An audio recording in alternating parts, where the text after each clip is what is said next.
A city inspector slaps a red closed tag on the gym door, right as Brielle's phone lights up. Board vote moved up. Tonight. Cassius laces her gloves tighter. Then we fight now. The streetlights flicker, cameras swing their heads, and the lot drops into darkness. Before we dive in, make sure to hit subscribe, tap like, and share this video. The more voices we reach, the louder these stories become. And drop your city in the comments. Let's see where love finds us. The red eye lifted into a navy sky that looked like it had been wiped clean. Brielle Raines collapsed into the wide first-class seat with a kind of careful exhaustion that only people in charge of too much could wear. Thick, curvy, undeniably sexy in a way that had never needed marketing, she had the expensive stillness of a woman who took up space and paid for all of it twice. White blonde hair tucked into a low knot. Cream blazer abandoned. Bare feet tucked under her, because stilettos were for rooms where she had to win. This was a room where she wanted to disappear. Across the aisle, Cassius Reed adjusted the strap of his duffel and settled in. Black hoodie, grey sweats, the easy economy of an athlete's body. The heavyweight champion of the world did not look like a headline. He looked like a man who had learned to be gentle with his own power. His hands, wrapped earlier for media obligations, were free now, but the knuckle scars made their own introductions. He clocked her in a glance, not because she was famous, but because exhaustion is a kind of kinship. He knew that look from hotel elevators at 4 a.m., from the last step of the last round when your lungs taste like pennies. The plane shuddered as it found the night. Somewhere behind them, a baby gave up negotiating and wept. Brielle's phone buzzed, and she flicked it face down without reading. She had signed off on a manufacturing pivot that afternoon that would either save 1,000 jobs or set 1,000 fires. Tomorrow she'd know which. Tonight, she was a person in a chair. The flight attendant brought hot towels and asked if they wanted champagne. Cassius smiled and declined. Brielle asked for water with lemon. Her hand shook just enough to betray the adrenaline tail she hadn't outrun. "Rough day?" he asked, voice low, neutral. He didn't lean in. He let the question travel the air like a note. She turned, surprised that someone had spoken in a way that wasn't a demand. Her eyes were a pale grey, edged with sleeplessness. "Is there another kind?" He shrugged. "There's the kind you choose, and the kind that chooses you." She huffed, a laugh that wasn't ready to be one. "I keep confusing them." The seatbelt light stayed on. The plane nudged into a river of air that jostled them like a crowded hallway. Brielle's shoulder bumped the high divider, then, apology half-formed, she tipped the other way and brushed his arm. He didn't move. When the next pocket of turbulence lifted them and dropped them, her body's old reflex made a decision for her. She folded toward the nearest warm thing and landed with her temple against him. For a second, everything waited. He could have nudged her back to her own space. He could have stiffened. He did neither. Cassius slid his forearm along the top of the armrest and made a shelf of himself. He kept his breathing slow, the way he did on the stool between rounds, as if quiet could be contagious. Brielle whispered something that sounded like "don't leave." He felt it more than heard it. The words came from a place beneath language, like the sound a child makes with their first fever. He glanced at her phone where it had lit, an email subject line bright as a flare. Board, 7 a.m. Vote, attend. He looked away. Privacy was a kind of respect. She slept, not the careful nap of a woman guarding her face, but the graceless true sleep of a body that finally stops arguing. Her mouth softened. The fierce set of her jaw let go. A strand of hair slid from the knot and draped his wrist like a white ribbon. He felt absurdly responsible for that one piece of hair. When the plane smoothed out, he reached for the thin airline blanket, shaking it open with the practiced discretion of someone who had given away 100 hoodies at 3 a.m. gyms. He draped it over her shoulders. She murmured, turned more fully, and an inch of drool dared the corner of her mouth. He smiled to himself, the private smile men make when they remember the world is not a camera. He closed his eyes. He didn't sleep. He rarely did before a weigh-in, even if the weigh-in was 3 days out. This wasn't nerves. It was vigilance, a habit built in Southside bedrooms where sirens could be lullabies or warnings. He counted his breath. In for 4, hold for 4, out for 6. The old numbers steadied the new life. An hour passed like a long hallway. Somewhere around 2 a.m., the baby behind them made peace with the universe. The cabin dimmed until the only lights were blue pinpricks and the occasional constellation of a laptop. In that cocoon, he felt Brielle's breath change. She surfaced. Her head lifted in a startled half-inch. She realized where she was and where he was. Colour rose to her cheekbones, a human flush that mocked the cool armour she wore in boardrooms. "Oh God," she said, hand flying to her mouth. "I drooled on a stranger." "Wasn't a flood," he said. "More of a meteorological event." She laughed, then winced at her own laughter, palms pressing her eyes. "I don't do this. I'm not." "Human?" he offered.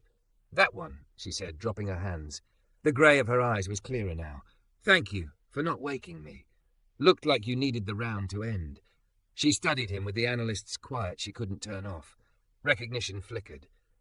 "You're Cassius," he said, saving her from cataloguing his titles. "Most people call me Cash." "Brielle," she said, though she didn't need to. Her name lived on magazine covers and angry op-eds. Her hips bobbed the way they did when she was thinking, tiny, contained movements in a body that was rarely still. "You have a fight soon." "Charity exhibition," he said. "Kids' gym in Bed-Stuy. Roof leaks like it's a feature. We're raising money to fix it." She blinked. Something in her softened again, then braced. "I used to box," she said lightly, like a dare. "Cardio class that played Beyoncé. Do I qualify for ringside?" "If you can count to 8, he said, "and breathe when the crowd forgets to." She leaned back, looking at the ceiling. "Breathing is negotiable." He tilted his head. "You're going to lose something tomorrow." It wasn't a question. She didn't ask how he knew. People who lived at the edge started to recognize the weather in each other, the pressure drop before a storm, the metallic taste in the mouth. "I might lose the company," she said finally, voice so quiet it almost missed her. "Or I might keep it and lose myself. The board thinks I've gone soft." Her mouth quirked. "Imagine that." He thought of the email. "Soft isn't the same as weak." "Tell that to any market analyst," she said, but there was no meanness in it. "I made a call to keep a plant open that the numbers said to close. It was the right call for the town. It might have been the wrong call for the quarter. They don't write songs about quarters." He watched her for a breath, then another. "They write songs about people who can sleep after." Her gaze slid to his hands. "Your knuckles look like a prayer someone tried to erase." He grinned. "Prayer held." The attendant reappeared, ghost quiet, refilled their waters, and vanished with the soft economy of night crews. Through the slit in the window shade, the world looked like the back of a diamond, black with secret fire. "My dad worked double shifts at a packaging plant," Brielle said, words arriving as if she'd been carrying them all night. "He taught me to count profits by faces, not columns. I spent 10 years proving I could be colder than any man in the room. Today I told them I wouldn't sign their closures. I'm afraid that makes me disposable." "Champions are always disposable to someone who doesn't bleed with them," he said. "You don't fix that by being colder. You fix it by making heat." She made a face that was almost a smile. "Are you always like this? Unreasonably certain?" "No," he said. "I'm only certain when I'm holding the rope for someone." "Are you holding the rope for me, Cassius?" The way she said his name, it felt less like a question and more like a test the universe was grading. "I'm holding the rope," he said simply. The plane hummed its lullaby. For a while, they didn't speak. She didn't sleep, but she let her head lean back against the seat and let her breath stay even. He looked out at the small, unfriendly stars and thought of the gym's roof, of kids catching jump ropes under a leak, of his coach's hands bandaging hopes with tape that stuck too well. He thought, too, of the email subject line he hadn't meant to see, and of the strange providence of a head finding a shoulder at the exact second it would have fallen apart otherwise. Her phone buzzed again. This time she read it. A message from an unknown number. "Thought you should know. Photographed boarding with Cassius Reed. Call me." It was sent by a gossip writer who owed her nothing and everything. Brielle's jaw set. She showed him the screen because hiding it felt like adding lightning to a storm. He read it and his mouth twitched. "They always make the story up when you're asleep." "Then we'll tell it awake," she said, surprising herself with a wee. He met her eyes. There was a quiet in his that didn't need to be loud to be strong. "Tomorrow," he said, "after your vote, come see the gym." Why? She asked, even though she already knew. Because if you're going to burn for something, he said, let it be a room full of kids learning to keep their hands up. She looked down at her hands, manicured and tired and still. She nodded. The decision landed somewhere inside her with the finality of a bell. Outside, the night was a long corridor to morning. Inside, two strangers sat shoulder to shoulder, awake in the quiet, while everything they hadn't planned began to move toward them. Don't forget to subscribe for more intense cinematic love stories. Your click helps us make the next chapter. Dawn peeled the night off the city in thin, sallow strips. When the plane opened its mouth to the jet bridge, cold airport air rolled in, smelling like coffee and somebody else's hurry. Brielle and Cassius walked shoulder to shoulder down the carpet, not together, but not together either. The world hadn't decided yet. At the gate, their faces shifted back into roles. He became a shadow people recognized a second too late. She became a headline people recognized a second too soon. A man in a suit did a double take, thumb fumbling for his camera. Cassius adjusted his duffel higher, putting his body between the lens and her out of reflex, as if this were any other kind of ring. She glanced up at him. Thank you, she said, for the rope. He smiled. It's still there. They paused long enough for her to type a number into his phone and text herself, because they had agreed without saying so that if anyone ever tells their story for them, it won't be because they forgot how to dial. Her text to him was just a single word, breathing. He wrote back, hands up. They split at the fork where baggage and car service part ways. Before he disappeared into the river of bodies, he leaned in just far enough to make his voice carry only to her. Win or lose. Show up, he said. Same to you, she returned. The car's leather felt like a decision she didn't remember making. Kira, her assistant, sat beside her, eyes already running crisis drills. We've got a problem, Kira said, handing over two phones, Brielle's and the one used when her own was too loud. Page 6 has you nestled against Cassius Reed. Somebody at the gate had a telephoto and a soul to sell. PR has a draft response. Board knows. Of course they do, Brielle murmured, and set both phones face down, the way a person closes a casket. Traffic turned the expressway into a slow confession. Kira tried to brief her. Pre-market volatility, activist letter sharpened overnight, the chair wanting a tone of contrition, and Brielle listened, but only as far as would keep Kira from feeling alone. Her chest did its old elevator trick again, skipping floors.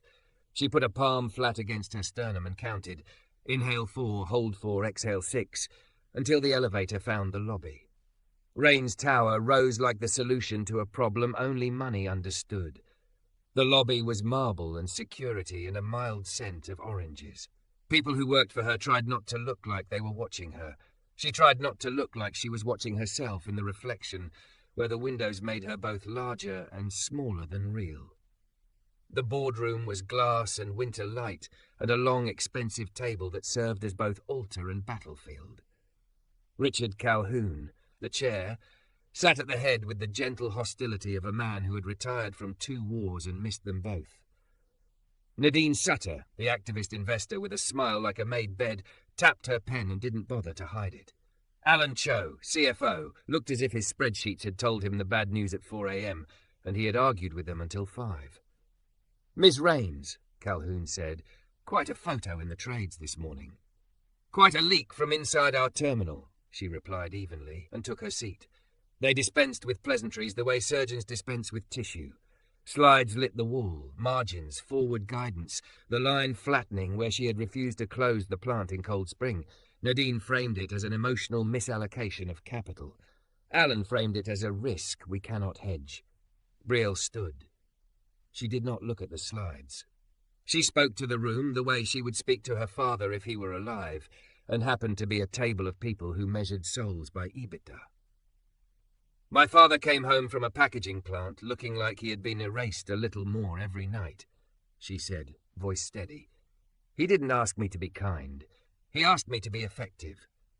We are at a point where kindness is effectiveness. If we close that plant, we will goose the quarter and scorch the decade.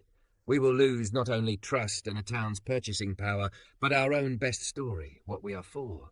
We pivoted the line to produce EcoPack for a client we didn't even court. They came to us because we didn't flinch. The numbers are ugly for 2 quarters. They are beautiful for 8.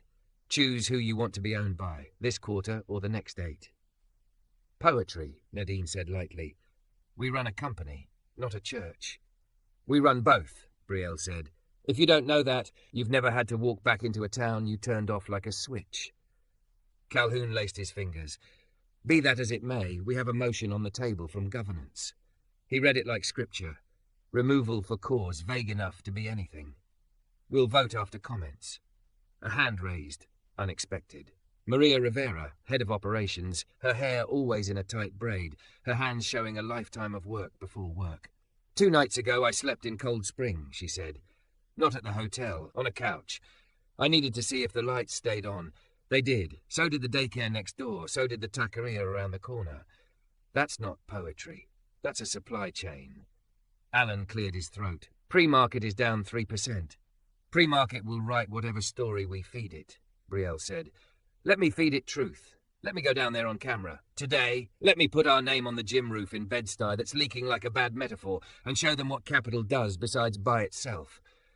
Let me make Raines a noun people hand to each other when the weather turns. A few heads tilted. Nadine's smile didn't move. And the photo with the boxer, she said, almost sweet. Is that philanthropy too, or just public relations for your loneliness? Kira inhaled sharply. The room didn't. Brielle felt the flash of heat she spent a career cooling. She let it pass. It's human, she said. It's tired, and it has nothing to do with whether we close Cold Spring. Don't confuse what you can monetize with what matters. The vote was called. Hands rose like reluctant plants. 1, 2, 3 for removal, 4 against, 5 against, 5 for. Calhoun's face betrayed nothing. We're at 6-5 for removal, he announced, surprise hidden like a weapon. My vote will decide. He paused. People with power enjoy pauses. They taste like control. Before he could speak, Brielle did what she had not planned. If you need a scalp to sell to the street, I won't be yours, she said, voice calm as a knife set gently on a table. If we miss Q4 after executing the pivot, I will resign on my own motion. Today we do not close Cold Spring. Today we invest in the community that buys our product and in the places that make our name mean more than packaging. If that's cause for removal, remove me clean. Kira's eyes were wet and furious. Nadine's pen stopped tapping. Calhoun looked almost relieved, as if she had opened a door and spared him the hinge. Motion to remove is tabled, he said finally, searching for the place in Robert's rules where his spine used to be. On condition that guidance is met by Q4, we will reconvene in 30 days to review progress. It wasn't victory. It was a stay of execution. Outside the glass, the city went about its loud business of believing in itself. Inside, the meeting dissolved into the small talk of people who have just watched a car miss a guardrail by an inch. Brielle didn't shake hands. She didn't linger. Kira followed in her wake, phone already on fire. By the time the elevator reached the lobby, the Page 6 piece had metastasized. 3 blogs, 2 finance shows, 1 tweet from a rival CEO with a winky face and a boxing glove. Her phone vibrated like a trapped bee. She turned it off. It kept vibrating in her palm anyway. Phantom ring. Old symptom. Across the river, in a warehouse with a name that the landlord still hadn't bothered to replace, Cassius taped a boy's wrists and asked him about geography. Find me Ghana on the map, he said, and the boy pointed at Brazil. Close enough for today, Cassius said, and fixed the tape, and didn't look at the sponsor email that had arrived with the polite threat buried in paragraph 3. We prefer to avoid unaligned brand narratives. Coach Reggie, whose beard had survived 3 recessions and 2 divorces, held up pads. Hands, he barked at a girl with braids and fury for breakfast. Up. Cassius's phone buzzed with a single word from an unknown number. Survived. He typed back, rope's still here. He glanced at the roof. A drop gathered, grew bold, fell. He moved a bucket with 1 foot. If we get that check, Reggie said, I'll believe in God twice. We'll get it, Cassius said, not because he knew, but because you don't teach kids to hold their guard and then talk like a man who won't hold his own. By noon, the city's brightness had hardened into opinion. Brielle stepped out of the car 2 blocks from the gym to avoid the cluster of cameras at the door. She wore no blazer. She wore a black t-shirt and jeans that fit like truce. Her hair was pulled back in a low, unremarkable knot. She could have been any woman in a city of 10 million women trying to get to the thing that would keep them from breaking. The gym smelled like leather and lemon cleaner and oxygen. Jump ropes snapped time.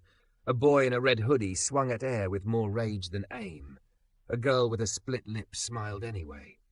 On the far side, in a square of blue canvas that looked to her like some kind of church, Cassius moved with a trainer, slow, precise, frightening only in how careful it was. He saw her. He didn't stop what he was doing. He finished the combination, exhaled, touched gloves to pads, ritual complete, and then came to the ropes. "You showed up," he said, sweat bright on his temples, light easy in his eyes. "I said I would," she said. "I didn't say how I'd feel." "How do you feel?" "Like I've been running downhill for a mile and I can't decide if I should stop or fly." He nodded. "Good time to learn how to hold your hands." Phones were raised behind her. 2 kids, a man she didn't recognize, someone who had followed her off the street. The hum at the back of her skull returned, the one that sounded like both a hive and a highway. She stepped out of her shoes. She climbed between the ropes, graceless and determined. The canvas gave under her feet, the kind of give that tells you the floor is going to meet you halfway if you meet it back. "Teach me," she said, voice low in a room that suddenly felt like a witness. "First rule," he said, wrapping a strip of gauze around her wrist, his fingers gentle. "Breathe when the crowd forgets to." And second, he looked up at her, then past her, toward the door where shadows started to gather and the city's noise leaned in. "Keep your hands up," he said. The door swung wide. Voices spilled like weather. Something was about to break. The door didn't just open. It broke like weather. Reporters, bloggers, 2 neighborhood Facebook live streamers were suddenly inside the gym, phones held up like a forest of small moons. The kids froze mid-jump rope. Coach Reggie swore under his breath. Cassius didn't reach for rage. He reached for order. "Hands up," he said to Brielle, as if it were both instruction and prayer. She lifted her guard the way he'd shown her, elbows tucked, chin down, eyes forward. Gauze bit into her wrists. He slid a pair of worn bag gloves over her hands, tugged the Velcro snug. The flurry of questions came fast and sloppy. "Miss Raines, is Cold Spring closing or not? Are you dating Cassius Reed? Is this a PR stunt? Is your board about to oust you? Cash, did you bring her here for the optics or the workout?" Cassius put one glove up, palm out. "We don't talk over kids," he said, voice even. "Lower your voices or step outside." Reggie folded his arms, an oak with a pulse. The room's noise sank one notch. Not enough. Brielle tasted the old metal tang of panic like bad pennies. She moved to the corner where the ropes hugged the turnbuckle and faced the crowd without flinching. "You want a quote?" she said, voice steady. "Here's one. We're fixing the roof." A reporter laughed. "Of your career or his gym?"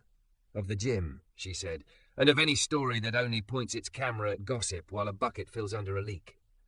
As if the building had been waiting on its cue, a fat drop of water let go from the ceiling, found the overfull bucket, and sent a sheet of water onto the mat. It raced toward a tangle of extension cords near the stereo. Brielle moved without thinking. She hopped down from the ring, yanked the plug with a jerk that would have made her father wince at the strain, and hauled the cords over the hook high on the wall. Cassius was already scooping kids toward the far side with the easy authority of a man who can turn chaos into lines. "Eyes," he told the kids. "On me. Breathe in 4, hold 4, out 6. We don't drown in small water." By the time the spill was mopped and the nearest camera had the decency to lower, Brielle's heart had quit a drum solo and found a rhythm. She glanced at Cassius. He nodded. The smallest flicker. "You're here." Kira's text vibrated through her back pocket. "Chair wants you out of there." Statement drafted. Emphasize focus on shareholders, deny relationship, regret any misinterpretation. Approve? Brielle thumbed back. No denial. No regret. New statement. We will not close Cold Spring. We will meet Q4 with the pivot. Today I'm personally pledging $250,000 to fix the roof at Bed-Stuy Boxing. Raines Foundation will match up to $500,000 in community gifts toward youth gyms in the 5 boroughs. Draft clean. Add how to donate. A 3-dot bubble appeared, pulsed, vanished. Then, got it. Also, sponsor for Cash's exhibition just emailed. Brand alignment concerns. They might pull. Brielle lifted her eyes. "Cash," she said quietly. You've got a sponsor threatening to bail." He didn't look surprised. "If they're scared of leaks and kids with gloves," he said, "they were never here for the fight." She looked at the ceiling, then back at him. "I'll cover what they would have paid, the exhibition stands." He studied her for a beat, not skeptical but precise. "Then it comes with one condition. You don't put your name bigger than the kids." She laughed, real sound cutting through the static. "Make it anonymous," she said. "Let it rain, not brand." Phones rose again. She turned to the press. "You all got a better story 10 minutes ago," she said, nodding toward the kids. "Let's see if you can tell it." A boy, 8 maybe, tugged her sleeve. He had tape around his wrists and a gap in his front teeth. "You really a boss?" he asked, half awe, half challenge. "Some days," she said, squatting so her eyes met his. "Mostly I'm somebody's daughter, trying to make him proud." He nodded as if that made perfect sense. "You scared?" he asked, tilting his head toward the cameras. She held his gaze. "Yes," she said, "and I'm here anyway." Cassius tapped her shoulder with a glove. "Round 2, he said. "Get in." He held pads. "Jab," he said. She popped it. Awkward, then less so. Slip left. Roll. Breathe. Again. She found the beat the way you find streetlight in rain, by paying attention to where it lands. He didn't praise too much. He adjusted. He touched her elbow when it flared, tilted her chin when it lifted, tapped the pad against her glove when her mind drifted to stock tickers. The room's attention, once a heat lamp of curiosity, shifted into something else. Quiet witnessing. Even the cameras lowered an inch when the sound of glove to pad, toof, toof, toof, started to sound like work instead of spectacle. A man in a navy blazer slid inside the door. He had the look of someone who negotiated with commas.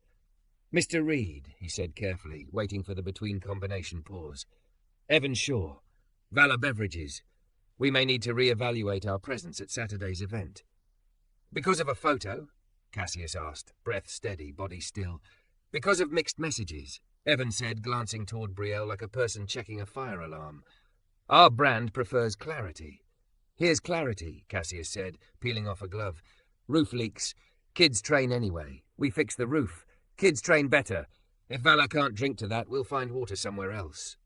Evan tried for a smile, missed. "We'll be in touch." "B," Cassius said, and turned back to Brielle. "Cross. Turn the hip. Let the floor help you." She threw the cross. It landed with a sound that startled even her. He nodded. "There she is." Her phone buzzed again. "Kira's statement live. Donations page live. Incoming flood. Also, you lit Twitter on fire." "Let it burn what needs burning," Brielle murmured. She worked the pads until her shoulders ached and her chest found the metronome. When he finally lowered his hands, sweat had curled small hairs at her temples and her t-shirt clung to her spine. She felt used, in a good way, like a tool that had finally met a job it was made for. Reggie clapped once. "All right, show's over unless you're here to learn. You want quotes, write what you saw. You want clicks, go outside." Reporters filed out, some slower than dignity required. A couple kids asked for selfies. Brielle didn't pose. She stood between them and lifted her hands the way Cassius had, and the kids mimicked her, giggling, teeth bright, gloves too big. When the gym settled back into its usual music, jump ropes, bag thuds, breath counts, Cassius walked her to the far corner where the double-end bag bobbed like a heartbeat on a string. "This one tells the truth," he said, tapping it. "If you're late, it kisses you." "I don't like being kissed without consent," she said, deadpan. "Then be on time," he grinned, sending the bag into a small orbit. She tapped it back, tentative, then quicker as the rhythm revealed itself. He watched, not like a man appraising a woman's body, but like a teacher measuring how belief lands in new muscles. "You were good in there," he said finally. "Not because you hit hard, because you listened." "Listening might be my only unbroken habit," she said. "I learned it as armor. Today it felt like a door." He leaned against the post, close enough for his voice to be just for her. "What are you most afraid of right now?" "That I'm only brave when there's a camera," she said. "That when it's quiet, I'll go back to the cold. That I'll become whatever they need me to be to keep the number up." He nodded, a boxer's acknowledgement of a clean shot. "What if you anchor to the kids instead of the number?" "I did today," she said. "We'll see if the street lets me do it again tomorrow." "It won't," he said, almost gentle. "You'll have to do it anyway." Her laugh felt like it belonged to her. "And you? What are you afraid of?" "That I won't know how to be after the belts," he said. eyes sliding to the kids shadow boxing against a wall of mirrors. I built a life out of 4 corners and a bell. I love these kids like air, but some days I wonder who Cash Reed is when nobody wants pictures and my hands don't heal on Sundays. The confession cut the air clean. She didn't flinch. Then build it now, she said. While you still have the noise, build the quiet you can live in. He opened his mouth to answer, but the gym door banged again. A woman came in with purpose and a folder. Her city badge flashed at her hip. Department of Buildings, she said, a voice that had been ignored too many times to be shy. We got complaints about a roof. Until it's inspected and stabilized, this facility is red-tagged. No sessions. Immediate closure. The room stilled. Reggie's face emptied, then refilled with anger. He tamped down to the size of compliance.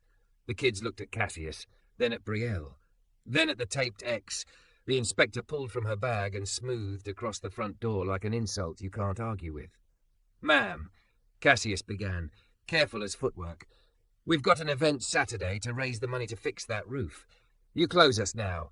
We lose the chance to fix the thing you're closing us for." "Write a letter," she said, expression not unkind, just used to losing. "Rules are rules. I'll try to push the inspection for tomorrow." She left the way officials do, a whirlwind that cleans nothing. Silence lasted 3 seconds. Then the room's air found Brielle's lungs. "No one leaves," she said, voice low but shaped like leadership. "We move to the parking lot. We train under the sun. We live stream. We pass the hat. We raise what we need before sundown." Reggie stared at her. Something like respect replaced his skepticism. "You don't run this gym," he said, testing. "No," she said, "but I run out of reasons to be scared of rules that break kids." Cassius's mouth curved. "You heard the lady," he told the room. "Wrap it up. We take church to the street." He leaned in, so only she could hear. "You just picked a fight with a building." She met his eyes, wiped sweat from her temple with the back of her wrist, and smiled like a woman who could carry both a company and a bucket. Then ring the bell. Outside, the sky had the colour of a bruise healing. Inside, the red tag held firm. In the space between, a crowd began to form. And somewhere, in an office with glass walls and an inbox like a siren, a board chair, clope and a live feed, and realised he no longer controlled the story. They moved fast because hesitation turns into permission for doubt. Reggie wheeled the heavy bag to the loading dock, while kids carried jump ropes and hand pads like parade flags.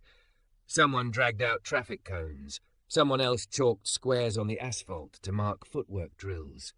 A woman from the bodega across the street rolled over a cooler full of ice and water, said nothing, and kissed the air near Reggie's cheek like they were both responsible for the neighbourhood. Brielle tied her hair tighter and stepped barefoot onto the warm pavement, socks abandoned. The city pressed its face against the chain-link fence. Phones lifted. A church van halted, disgorged ushers who became impromptu ushers here too, forming lines, handing out tiny paper fans with scriptures that turned into programs. A saxophone started up from somebody's window like a blessing that didn't ask permission.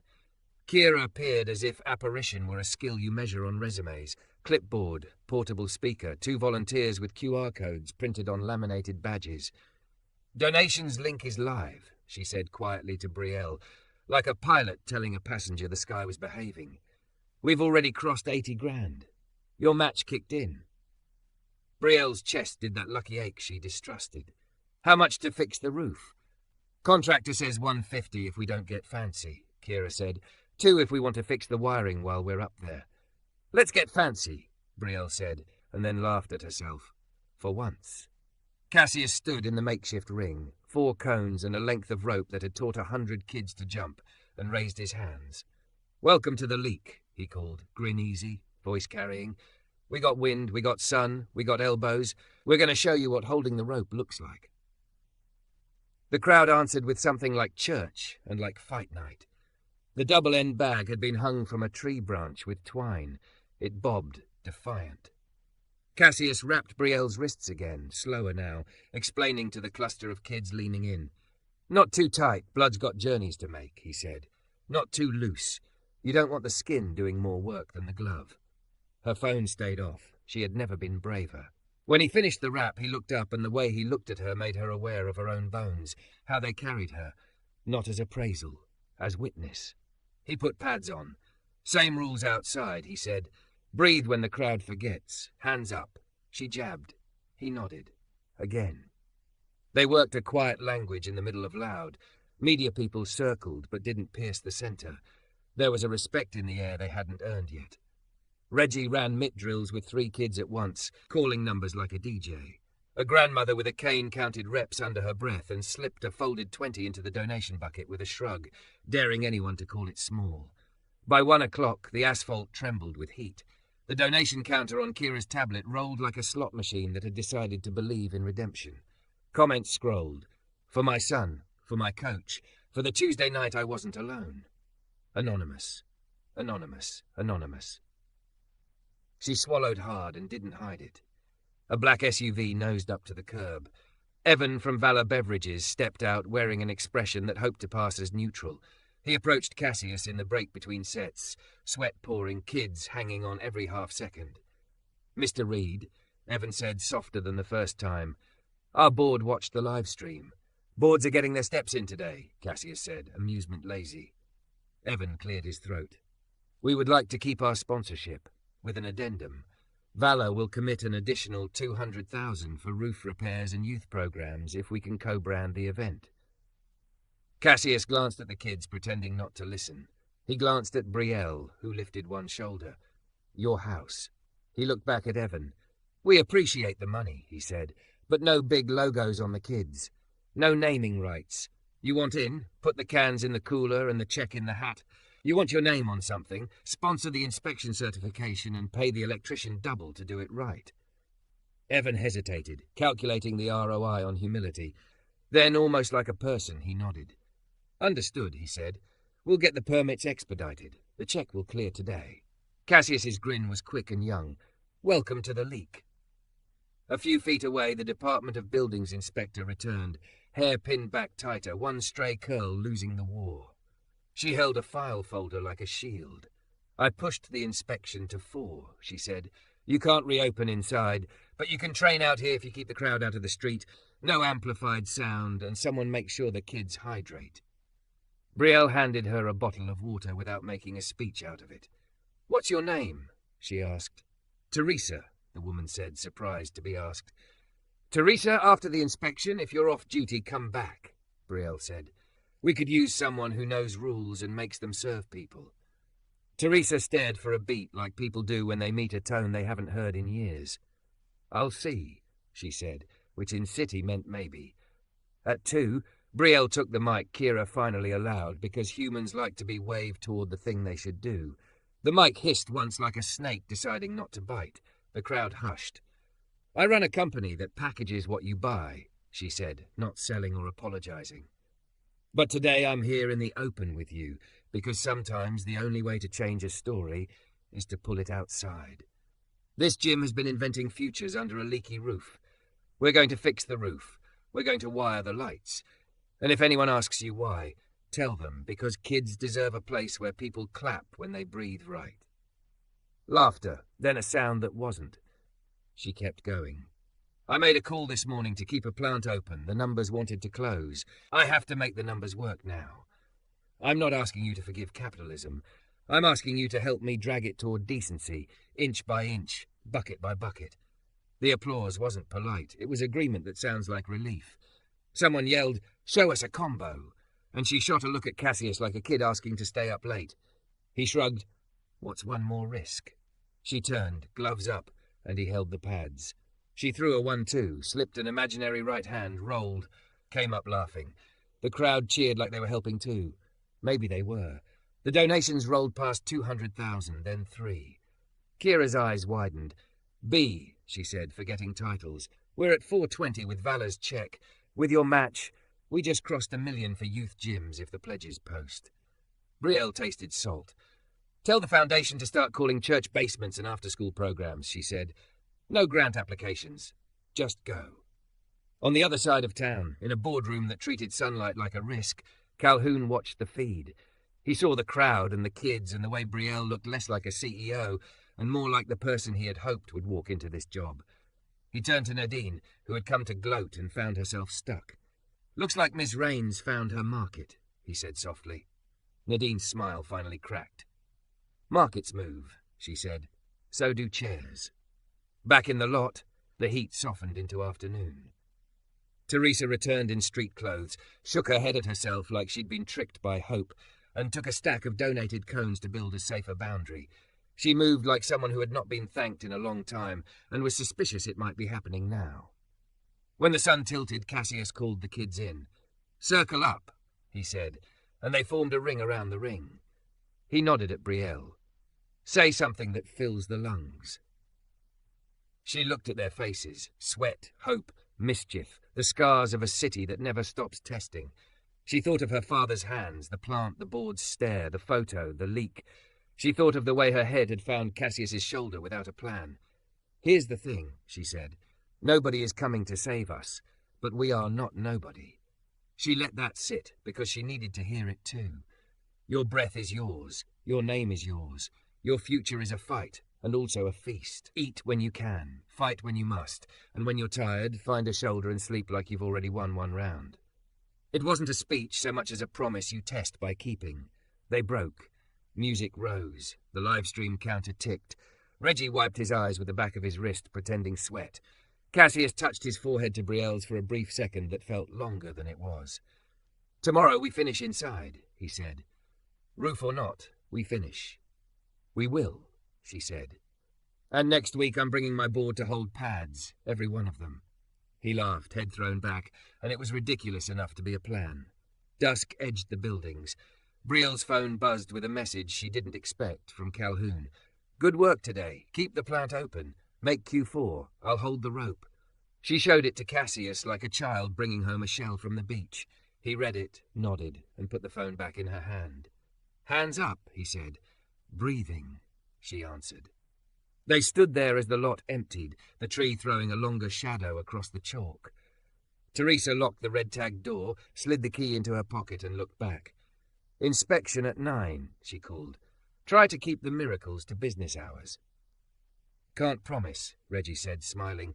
Brielle gathered her shoes, didn't put them on. Asphalt still warm underfoot, she turned to Cassius. The city hummed around them like a thing with a pulse that matched their own. "You asked me last night if I was human," she said. "Today I didn't have time to forget." He reached for her hand, not as claim, but as answer. "Tomorrow we do it again," he said. "And the day after," she said. "And the day after that," he returned. Behind them, a bucket caught a final stray drop from